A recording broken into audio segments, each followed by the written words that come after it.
Hello everybody, and welcome back to the Dragon's Library. Today we are going to be reviewing That Time I Got Reincarnated as a Slime, the movie Scarlet Bond. So, this is a recently released animated movie, or specifically an anime movie, based on one of my favorite anime, That Time I Got Reincarnated as a Slime. Now that name is way too long for me to say a dozen times throughout this story, so I will shorten that to Slime Reincarnation for the duration of this review, and you will have to deal with that because I'm not saying That Time I Got Reincarnated as a Slime over and over again. It's gonna be a recording nightmare. So the movie itself, Slime Reincarnation, the movie, Scarlet Bond, yeah, still a mouthful, but slightly less so, is in the style of a more recent anime movie to an extent that functions like a shortened part of a season of a TV show, focusing on a singular arc. So before I go over the movie itself, let's go over the show it's based on real quick. Slime Reincarnation is a pretty chill isekai anime. A guy gets stabbed to death and reincarnates into another world. These kind of an anime are a dime a dozen. And even with its twist, that the protagonist is reborn as a monster, in this case a slime, it isn't unique. What is unique is how it chooses to tell its story in the relaxed vibe of the whole thing.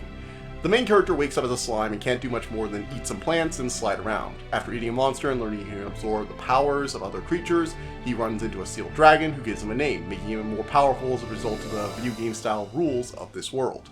Rimuru, as he's now called, decides to devour the prison of his new friend in an attempt to analyze and free the dragon, Veldora, for those of you who care.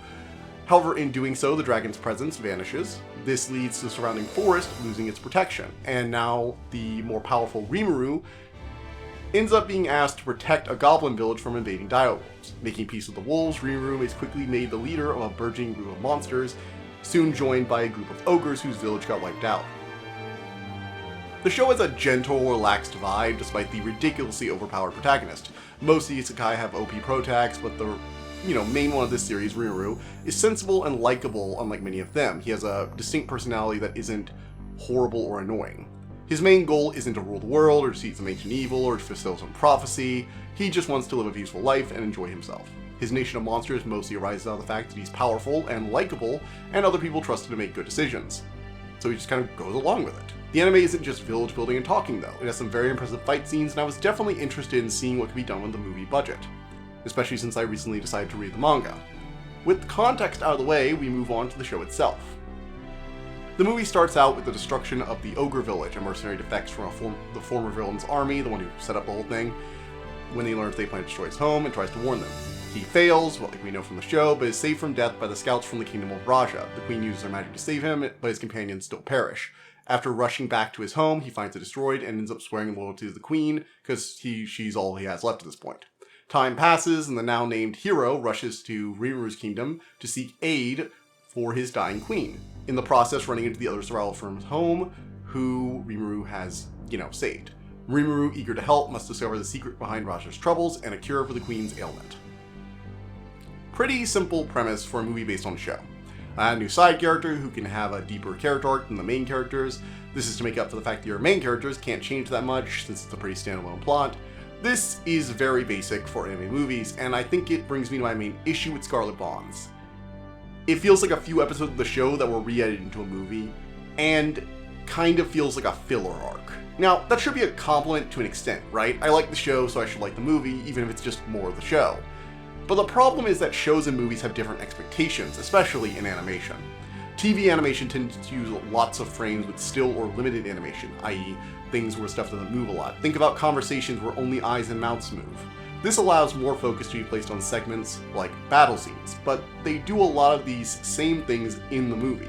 In movies, you'll see characters shifting all the time or moving around, even while talking, using their hands a lot, the camera angles will move.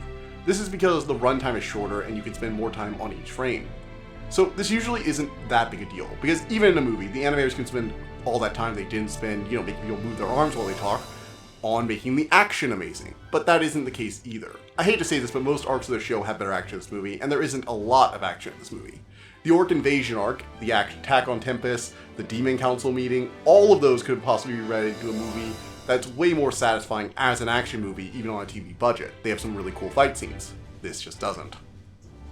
Part of this is the story, and so we get into this. At this point in the show, Rimuru has killed a demon lord, fought some really terrifying enemies, destroyed entire armies on his own, and the villains of this movie turn out to be some mid-tier demons who thought they could take on some, you know, basically pseudo demon lord god.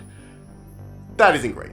When one of those powerful demons in existence is your main character's butler, it feels really weak to have something like this as a plot. Now, they do send that butler, Diablo, on a side quest to talk to and fight the other demon like him, who's sort of responsible / related to the whole thing, and it might be the best part of the movie. I liked seeing the demon, Violet or Lavender, I forget what her name was, talking with Diablo. They have this mysterious past that actually is an ongoing mystery in the show, although I have a feeling I already know what's going on there. But it only eats up like 10 to 15 minutes, and while it's fun and their dialogue is good and the action is pretty good, it's not enough to make up for the rest of the movie. So the problem is it doesn't have the quality of either writing or animation expected from a modern anime movie. This is no Jujutsu Kaisen Zero, this is no Demon Slayer Mugen Train. Those were completely fucking nuts and amazing and perfect. This is just meh. And that's a problem. I love this show. I really hope Rimuru gets a rematch with Hinata in the coming season. But this movie just couldn't get me hyped up, and that is a shame. It doesn't help that there are zero surprises in this movie. I called every twist the second it starts. The two secret traitors could not be more obvious, and the other red herrings are too obviously not evil. They do this whole thing where the movie wants you to dislike these two advisors for making mean but logical comments to the ogre their queen saved, because how dare she expend her power, she's dying more quickly now, blah blah. And I just never bought it. It's just bad. Not great writing. I do admit I'm torn because I don't want them to make some stupid twist that doesn't make sense. Logically, I'm glad they didn't decide to make those two advisors evil and the doctor, and I don't feel bad about spoiling the doctor secretly, what you can call them a mile away. I'm glad they decided to make it logical rather than twist surprise that doesn't make sense, sort of like, it's like what we call the Frozen dilemma. You either make a plot without a big twist, or you make a twist that retroactively makes you go like, wait, that doesn't make any sense. Or the M. Night Shyamalan debacle, as some might call it. In conclusion, while the movie isn't bad, Scarlet Bond just has nothing going for it. TV quality animation, weak characters, low stakes, and a predictable plot. There's nothing horribly wrong with it, but aside from the voice cast listed from the show, and the characters who come back from the show, and just being more slime incarnation in general, which are all things, again, you can get from the show, it brings nothing new to the table. There's just no reason to watch this instead of more of that, you know? 6 out of 10, this is definitely worth a skip. I was thinking about doing a full extended section, but we're going to go ahead and move on to the announcements instead. I know I haven't been doing a lot of spoiler talks recently. I'm sorry about that. I will definitely be doing one for Hellbent. I'm determined to do a spoiler talk for Hellbent, okay?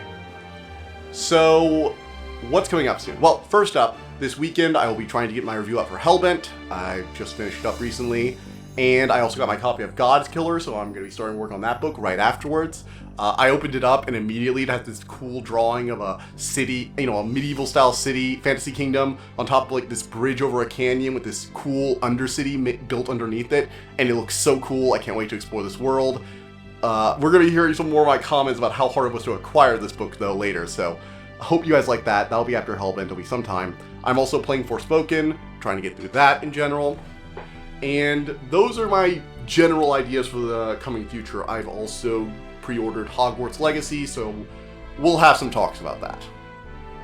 In addition, I am still streaming. I have gone back into streaming. I try and stream sometime around 7:30 or 8. My timing is dog shit. I apologize, on Tuesdays and Thursdays. So check me out. I stream on both YouTube and Twitch. It'd mean a great deal if you guys can come over there. Maybe my new subscribers can come. People have been coming. A few people have even made comments.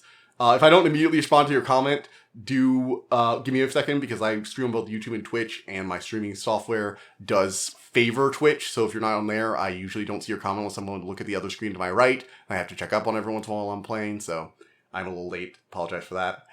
Somebody commented and left before I could respond to their comment. It was like a few minutes, but I do feel kind of bad about it. So if that was you, I apologize. Anyway, it was been a lot of fun, and I can't wait to get into some of my new stuff. So yeah, see you guys next time. Bye.